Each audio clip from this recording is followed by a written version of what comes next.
പ്രിയ ദേശനിവാസികളെ, യേശുക്രിസ്തുവിന്റെ നാമം പകർന്ന തൈലം പോലെ ഇരിക്കുന്നു. അത് എന്ന് പറഞ്ഞാൽ അതിന്റെ അർത്ഥം എന്താണ്? നോക്ക്, പിന്നെ നമ്മുടെ ജീവിതം ദുസ്സഹമായിരിക്കുന്ന പാപചിന്തകളാൽ നിറഞ്ഞിരിക്കുന്നു.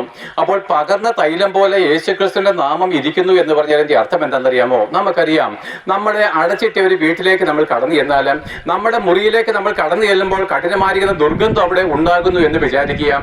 നിങ്ങളുടെ കയ്യില് ഒരു സുഗന്ധ തൈലത്തിന്റെ കുപ്പി ആ മുറിയിൽ വീണുടഞ്ഞാല്, ഒരു സുഗന്ധ തൈലത്തിന്റെ ഭരണി ആ മുറിയിൽ വീണുടഞ്ഞാല് അവിടുത്തെ ദുർഗന്ധം മാറി അവിടെ മനോഹരമായിരിക്കുന്ന, അല്ലെങ്കിൽ എന്താണ്, അത്യധികമായിരിക്കുന്ന സുഗന്ധം പരക്കുന്നത് പോലെ നമ്മുടെ ഹൃദയ വിചാരങ്ങളിലുള്ള എല്ലാ പാപങ്ങളെയും എല്ലാ അരുതാത്ത ചിന്തകളെയും മായ്ച്ചു കളയുവാന് യേശുക്രിസ്തുവിന്റെ നാമം മതിയായ നാമമാണ്. പ്രിയപ്പെട്ടവരെ, നമ്മുടെ ഹൃദയത്തിലുള്ള എന്താണ്, മറ്റുള്ളവരോടുള്ള നമ്മുടെ പകകള്, പിണക്കങ്ങള്, പിന്നെ എന്താണ്, നമുക്ക് ആകാത്ത ചിന്തകള്, നമ്മുടെ ശരീരം എന്താണ്, മറ്റ് പലതിനെയും ചിന്തിക്കുമ്പോൾ മനസ്സാകാത്ത ചിന്തകൾ കൂടെ കടന്നു വരുമ്പോൾ യേശുക്രിസ്തുവിന്റെ നാമത്തെ നിങ്ങൾ വിളിച്ചപേക്ഷിക്കുന്നെങ്കിൽ നമുക്ക് സമാധാനത്തിന്റെ വഴി തുറന്നിരിക്കുന്നു.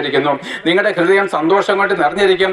ഇതേവരെ ദുർഗന്ധം വമിക്കുന്ന ചിന്തകളും വാക്കുകളുമുള്ള നീ ഇന്ന് മുതൽ എന്താണ്, മനോഹരമായിരിക്കുന്ന വാക്കുകൾ ഉച്ചരിക്കാൻ തുടങ്ങും.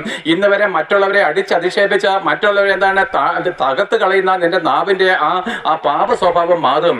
ഹൃദയം നിറഞ്ഞു കവിയുന്നല്ലയോ വായു ഉച്ചരിക്കുന്നത്. നമ്മുടെ ഹൃദയത്തിൽ നിന്നുള്ള ആകാത്ത വിചാരങ്ങളും ചിന്തകളും മാറ്റി മറ്റുള്ളവരെ അനുഗ്രഹിക്കുന്നതും നമ്മൾ തന്നെ സന്തോഷപൂർണ്ണമായിട്ട് ജീവിക്കുന്നതുമായിരിക്കുന്ന നമ്മുടെ ഇരുട്ടിനെ മാറ്റി വെളിച്ചം പകർന്നു തരുന്ന യേശുക്രിസ്തുവിന്റെ നാമം, ആ യേശുക്രിസ്തുവിന്റെ നാമം അല്പനേരം ഞങ്ങൾ ഇവിടെ ഘോഷിച്ചു കൊള്ളട്ടെ.